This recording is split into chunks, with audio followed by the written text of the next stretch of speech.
From Washington, D.C. to the Central Coast, this is Focus with Farr, where our representative in Washington hosts in-depth discussions of important issues of the day.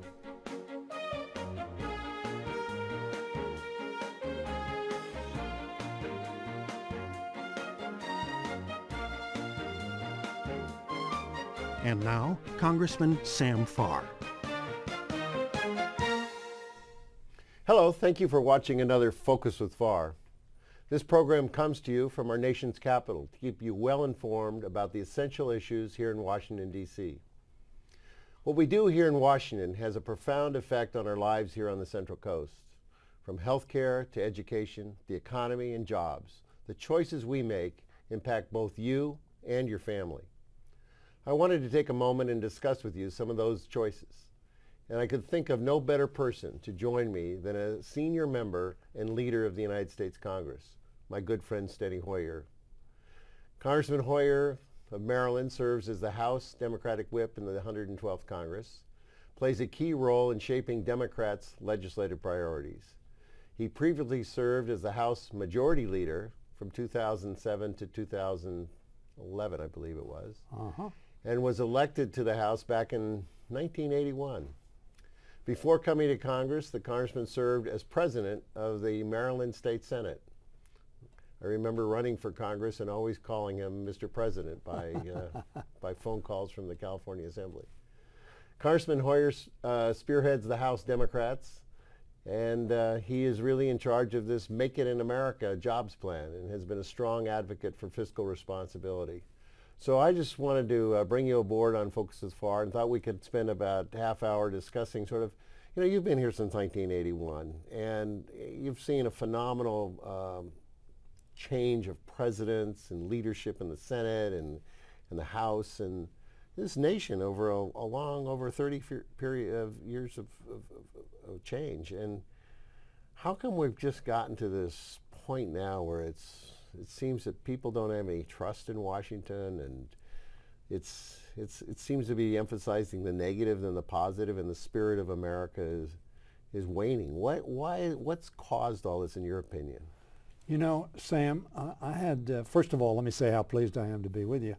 I was hopeful, of course, that we could do this in your district, which has got to be one of the most beautiful districts in America. Well, I've been there. We always invite you to come back. Well, that's kind of you, but I'm glad to be here with you in Washington. This is the most polarized Congress that I've served in. You know, we had the '94 election. Our Republican colleagues took a lot of seats. They became the majority, and there was some bad feelings at that point in time. But you had a lot of the members who carried over, who were used to working with one another, moderate members on both sides of the aisle. I mean, they had their philosophies, but they were moderate in personality and willing to work with one another and listen to one another. And we got a lot accomplished, regardless, even with the changes between Democrats and Republicans. You're absolutely correct. Not only that, in working together, of course, we balanced the budget. I can remember Newt Gingrich and Bill Clinton agreeing on a budget agreement which carried forward the pay-go philosophy that we pay for what we buy so that we didn't add it to the national credit card. And we balanced the budget. We passed welfare reform. We invested in education. We did a number of things. But this Congress and the country, frankly, and the Congress is reflective of the country, have become increasingly polarized, increasingly unwilling to talk to one another. And very frankly, at this point in time, the Republican Party, I think, has the narrowest base of any party that I've seen in my political career. And as you indicated, I was elected to the state Senate in 1966. And that's not good for the country. And we see Olympia Snowe, for instance, leaving because she doesn't see a return of civility and bipartisanship. And we see Richard Lugar defeated in Indiana. What a tragedy. You know, and Richard Lugar didn't agree with us on a lot of things, but a very, very solid member of the Congress of the United States, very thoughtful member of the United States Senate. So, and true leader on foreign policy beyond, you know, any partisan. Absolutely. Issue. Worked with Sam Nunn, Democratic leader of the Armed Services Committee on Arms Control Issues, Nuclear Nonproliferation. And it's sad to see the electorate sending to Washington people who believe that confrontation is their mandate, not compromise and accomplishment, which is if the country's going to move forward, if democracy is going to work, you and I both know, just as it is in a family or in a community, you have to work together, and there's got to be give and take. If it's simply take, it doesn't work. I'm really fond of trying to remind people that when they say, why don't you just get along in Washington? I mean, can't you just come together? And I said, yeah, we've always done that. I mean, politics is the art of compromise. And I said, frankly, it's changed. It's changed because politics is like a relationship or like being a parent. There are compromises. You can't be an absolutist and just dictatorial and it's my way or the highway. Marriage doesn't last, and certainly you can't raise children to that. And yet that has become kind of the philosophy, my way or the highway. I find members that I couldn't sit down on education issues. And I want to get into some substance stuff, but just I'm shocked to find that there are colleagues who I'd say have told me that I'd like to work with you, Sam, on education issues. We know now No Child Left Behind needs some fixing. But then they go on to say, but I don't believe in public education. I think it all ought to be charter schools or all vouchers. And I think, well, that's not a starting point. I mean, you can't begin compromising just from your side and saying that there's no ability to get. So it is a different philosophy. Sam, now, I tell people, when they, and all of us have this question, people look at me all over this country and they say, when are you guys going to get together? When are you going to sit down and reason together and solve the problems that confront this country? And I tell them a lot of times, as soon as you do. And what I mean by that, as soon as they elect people who believe that is their responsibility and that is what they want to do, as opposed to a lot of people being elected feeling their electorate, the people who elected them, want them to go and be hardline and do it this way and don't compromise your principles because they see compromise as unprincipled. And that's not the way democracy works. As you point out, it's not the way families work. And unfortunately, even the United States Senate is finding a way to compromise, come to agreement, pass bills in a bipartisan way. And with some very conservative members of the body who used to be here in this body. And unfortunately, when those bills have come over, whether it was the transportation bill, which had bipartisan support in the United States Senate, or the farm bill that we've just the farm bill that we've just rejected, and we can't even bring either the transportation bill passed out of committee to the floor or the farm bill passed out of the Republican-led committee. That wasn't brought to the floor because it has such a Violence Against Women Act. Senate passed in a very bipartisan vote. We haven't been able to do that. So Americans, I know, are very upset with us, and I don't blame them. And what they need to do, in my view, is elect in either party people who understand that working together is a virtue, not a sin. Let's talk about that working. I mean, you have unemployment in your district. I have unemployment. Some places in my district, chronic unemployment, almost to 20%, San Benito County. It's just, and there's sort of no light at the end of the tunnel right now. They don't see the big high-tech industries have been able to start growing again, but they're not using as many employees because they've used technology and efficiency. So you have these career folks who have had good salaries, and we just had Capital One just closed, bought Household Finance, which was in Salinas, 800 people, highly paid, a big banking resource center, and laid them all off. And there's not jobs around in that community for those people to go out. And yet out there, they sustain the community, the contributions to charities and leadership in all over. So this unemployment, this disemployment is a huge factor. And I don't think anybody in Congress has more championed the way America can put itself back to work. And your Make It in America is your logo. Thank you for saying that and doing it, but it's more than just saying it.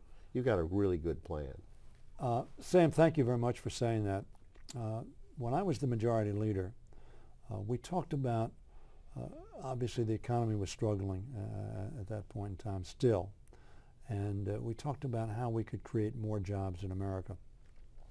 And we asked the American public, what do you think? And they came back in overwhelming numbers and said, if America's going to be successful in the future, we have to make things in America. We have to have labels that said made in America. And as a result, I suggested that we adopt a Make It in America agenda. An agenda which says essentially that we want to focus on growing manufacturing and all the related businesses and services that service manufacturing, because we know that manufacturing leverages more jobs than almost any other enterprise. The automobile industry, which frankly we invested in. George Bush had invested in it. Unfortunately, many of the Republicans didn't agree with that investment, but George Bush first, and then Barack Obama and the Democratic Congress followed up in investing in the automobile companies when they were at risk of going out of business. Now, happily, they're successful. Americans perceive the quality of our cars as up. General Motors in 2011 sold more automobiles in the world than any other automobile manufacturer. That's a great success story. And because we invested in them in America. and we also invested, and then frankly I think this is our agenda, our progressive agenda, we invested on much better made cars that were fuel efficient, that didn't pollute the air. I mean, the industry wouldn't have gone that way if we hadn't pushed it, but the consumers were the ultimate deciders, and they're making this. The tragedy is that the roads those wonderful new cars made in America on are going to, just oblivion. And we had the stimulus package, which I think was phenomenally put together with the idea that if America wants to really do the giant step forward in the future of a globally competitive world, then at least our system, our transportation system, our communication system, what we call the infrastructure of America, and our educational system, they had to be top notch. And from that, you can just launch all kinds of stuff. And we started with the stimulus package, and anybody wants to complain about it, just come to me and talk to Granite Construction in my district, third, fourth largest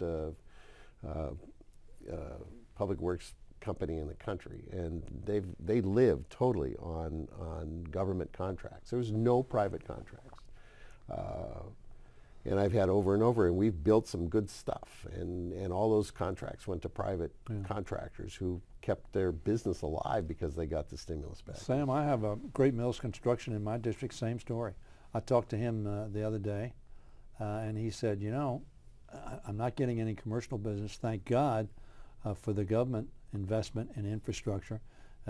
He builds roads, he builds buildings, or we would have to be laying off a lot more people than we've laid off.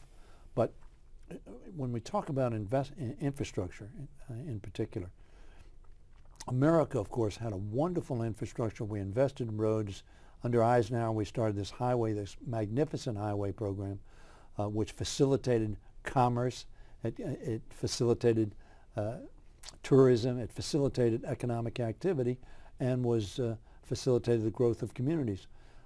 But that was 60 years ago. Takes investment. It takes investment to construct it, but now we need to invest in getting it up to speed and making sure it is still top quality. And as you pointed out, our electric grid, we have a really challenge in this new era of electronics, new era of demand for energy, to make sure we have an electric grid that is national, that will make sure that we continue to power our economy and our homes and our schools. I'd like to remind Californians that you helped us and helped our governor. It was Governor Schwarzenegger, before him Governor Gray Davis, because our grid right now is we just fixed the trunk that was the weak part. Right. And guess what happened? They've just knocked, because of the San Onofre nuclear plant having problems. It's off grid, it's offline. This is a mega producer of energy. And fortunately, because now we can move the electrons around by getting them from other sources other than this shut down plant. I mean, it can be risky this summer, but it looks like California is going to get through this hot summer and not have brownouts. And that's a success story. Because of the infrastructure fix. And a lesson to us ought to be India. 500 million people lost power in India just last week. And that ought to be a lesson to us that we need to make sure our grid, our capacity, and by the way, our production of energy And one of the things we've invested in is alternative sources of energy, which was a thing for us to do, and we made great progress in that area. And I've just converted a cabin to to solar, and it is phenomenal. I mean, I can't believe it. I had to run a generator. I was off the grid. So I had to run a generator to charge batteries like in your car, Yeah. and then suck the power out of the batteries and then turn on the generator, and you're back and forth. And the generator was loud, and I'm in a very quiet, beautiful area. You don't want to hear those noises. And suddenly, you know, go to solar. I don't get any credit. I can't put it into the grid, so there's no tax credits or anything. Right. It's just the right thing to do. But it is so calming to just be out there and being able to run everything I want to run. No power shortage whatsoever. It's all coming free from the sun. It's phenomenal. It is phenomenal, but you say it's coming free from the sun, which the sun is coming free. That's right. The light But very frankly, those solar panels that you have up, we want them made in America. And one of the things we did is to invest. Some of those didn't work out. As every investor finds out, some of your investments work out, some don't. But what we've done is we have now come back to producing solar panels and not having solar panels solely produced in China. We're more competitive, and that's what going back to our Make It in America agenda is about. We want to figure out how do we make it profitable to make it in America, because people aren't going to make things in America if it's not profitable. The president wants to double exports. Well, the only way you double exports is to produce things. Yeah. And in doing so, what you do is you create jobs that pay on average 22% more than other sector jobs, and give better pay and benefits, obviously better pay, 22%, but better benefits as well. And then, as I said, leverage other jobs in the community. So solar panels is a perfect example of things that we want to make in America. Yeah, and, you know what, I was thinking about this jobs. It's always people think of jobs just in sort of warehouses and buildings and factories. Our factory is the Salinas Valley. It's the most productive agricultural valley in the world. We grow 85 crops, $4 billion in one county, and we export that all over the world. Yeah. And it's fresh, so you know it's got to get there on time. It's very labor intensive. These strawberries have to be picked. If you're going to sell to the Japanese market, they all have to be exactly the same size and just perfect. And that takes a lot of intensive labor, and they get paid well for it. And the technology of keeping this lettuce in a bag all came out of Salinas Valley. So jobs is not just the traditional sort of factory jobs. These are jobs that could be in agriculture, could be out of doors, could advance tourism, could advance all kinds of interpretation of America and our out of doors. Yeah. Sam, you know, one of the things that I think your viewers need to know, and I think they probably do know, they know it intuitively, that if we're going to succeed in building our economy and growing jobs, one of the things that's got to be a high priority for us is getting our country on a fiscally sustainable path. You mentioned about fiscal responsibility. As you know, you and I served during the Clinton administration, and we had in place a pay-go that you would pay for what you bought, and we had a tax system that provided revenues that were sufficient to pay for what we bought. And that tax system that was in place then provided a context in which we created 22 million jobs, the most jobs produced in any administration since you and I started in politics. And what people forget is that the way we raise the revenue, the taxes, we didn't raise a lot of new taxes. This was closing loopholes that only people, very wealthy wage earners or income, could take advantage of. It didn't affect the middle class. Closing those loopholes generated enough revenue to balance the federal budget. We also put some of that money in a lockback box to pay down the deficit, exactly the plan we have now. It's ironic that you recall Mr. Greenspan was worried about whether we were going to pay down the debt too quickly. We took care of that problem, unfortunately, in the 2000s. But that's a real challenge for us, and I'm convinced that if we come together in a bipartisan way over the next 4 or 5 months, before the end of the year, and come to grips with a balanced plan to get our country on a fiscally sound path, that will be the biggest economic stimulus, encouragement to industry and to businesses that we can do. We obviously have to invest in education. We have to invest in infrastructure. We have to invest in innovation, which we have done. We need to continue to do that if we're going to be competitive with China and India, not to beat them, but to be competitive so we're selling our products to them rather than the other way around. Well, look at how we invented television. Yeah. We don't make television sets. Unfortunately, we invented the VCR. We don't make VCRs. We invented all these modern electronic devices. We don't make them.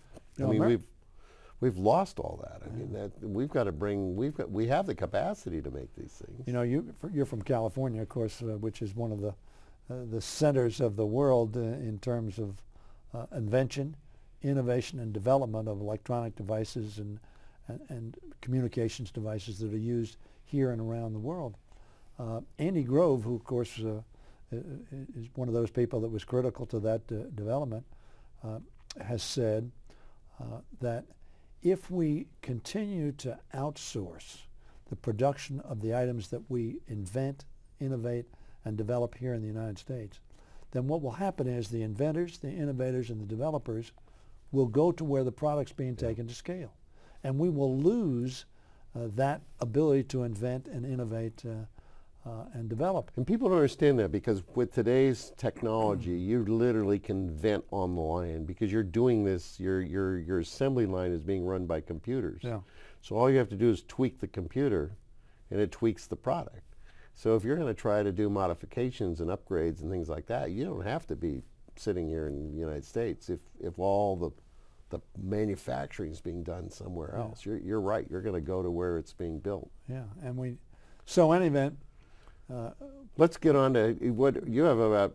We need to have a policy to make it in America, and we have plan. That policy. Why? And we're offering that. Why don't you go through quickly the 5 big points of that plan, and then just summarize why we can't why gridlock for the Republicans. Well, first of all, we need, in order to encourage people to make it in America, we have to have a tax policy and a regulatory policy that we come together on.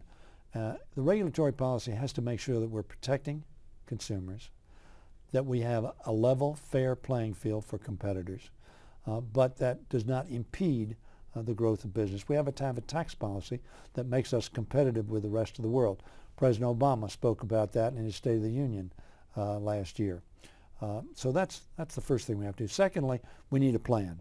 We need a plan not to pick winners and losers, but to say, how do we facilitate in creating an environment for competition and manufacturing in the United States of America. Thirdly, we have to have a policy that the U.S. government is going to spend its money when it purchases goods to make sure we purchase them from manufacturers who make it in America. Fourthly, we need to make sure that our trading partners are playing by the rules. We need to have a vigorous enforcement of our trading rules, because we know that some countries who have, frankly, their industries owned by, in some cases, their army or by the government. We want them to compete fairly, and we want them to not manipulate their currency policy so that it makes our goods expensive there and their goods cheap here. And there are many other things we need to do, not the least of which is to make sure that we have the Export-Import Bank was a part of our agenda, that we have patent reform so that when an inventor invents something, he or she can get that protected, can get it online so that they can start being protected for their intellectual property. And the other thing that we have to do is protect the intellectual property here in the United States from being stolen and purloined by some of our competitors. Those are just a few of the things that we can do. And if we work together... Haven't we really all done them? I mean, we've had legislation to do every one of these things. We've had legislation. And it doesn't get passed. Well, actually, we passed 6 or 7 bills we did when we were in the majority. First 100 days, we did quite a bit of legislation, legislating. We had some problems with the Senate, never got to the president. But why is there such a today? I mean, it's just what you've just laid out makes so much common sense. I don't see a partisan angle to that. That's not a conservative or liberal That's viewpoint? the wonderful thing about Making in America. You know, our country is polarized, but I'm sure you have the same experience, and I know others that I talk to have the same experience. I can go to the most conservative audience in America and talk about Making in America, and the most liberal audience in America and talk about Making in America, and heads are bobbing. Yes, that makes sense. We ought to be doing that. This is a unifying agenda. It's an agenda which Americans know makes sense to create jobs, and it's a shame that we are not pursuing it here. Frankly, unfortunately, Sam, I think we're pursuing too much legislation which is message-centric rather than substance-centric. Yeah. Guns, abortion, and so on. Well, issues which appeal to the base rather than issues which solve problems. And that's really what Americans want us to be doing, ironically. That's, in my opinion, that would be the best politics. Not message bills, but the best politics would be growing our economy, investing in making it in America, making sure that people had jobs. Well, the Republicans have been in leadership now for almost 2 years. You're the point person to deal with their caucus, with their leadership. We got a minute left, a little bit. Why is it so difficult? Are you beginning to see breakthroughs? I mean, that 2 years is a long time to be What we found, Sam, what I found was after the 1994 election, very hard 1995, but the more we got to know one another, the better we were able to work together. But I'm very concerned that the electorate has become so polarized, they're sending members of Congress that are polarized themselves. And using that polarization in message making in a very negative way of just all the evils that are going on and blame, blame, blame. Yeah. I mean, I think, frankly, the way we are treating our nation in Congress is like a parent that would just be totally negative on their child all the time and expect them to raise to be a normal child. We're going to raise a dysfunctional democracy. Sam, if we don't get back on the track. You and I have both served on the Appropriations Committee. I'm not on now. You're still on the Appropriations Committee. The Appropriations Committee, when I went on it, was, I think, probably the most bipartisan, nonpartisan committee in many respects. Unfortunately, even the Appropriations Committee has lost that. Americans want us to get back to it. I know that you and I are working to get there. Well, thank you for being on my program. Thank you, Sam, I really very much. appreciate it. Thanks for the work you do. We could talk for another 2 hours, and I'd love to do that. Maybe we can come back. Great. I'd like to thank you all for watching Focus with Farr. This has been a half-hour discussion with Congressman Steny Hoyer, a leader in the United States Congress, a leader in the free world. And it's been delightful to have him on our program. Thank you for watching.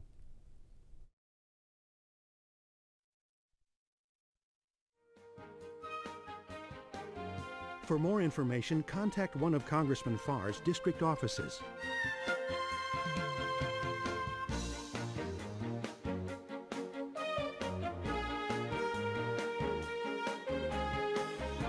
You can also reach Congressman Farr in Washington or visit his website.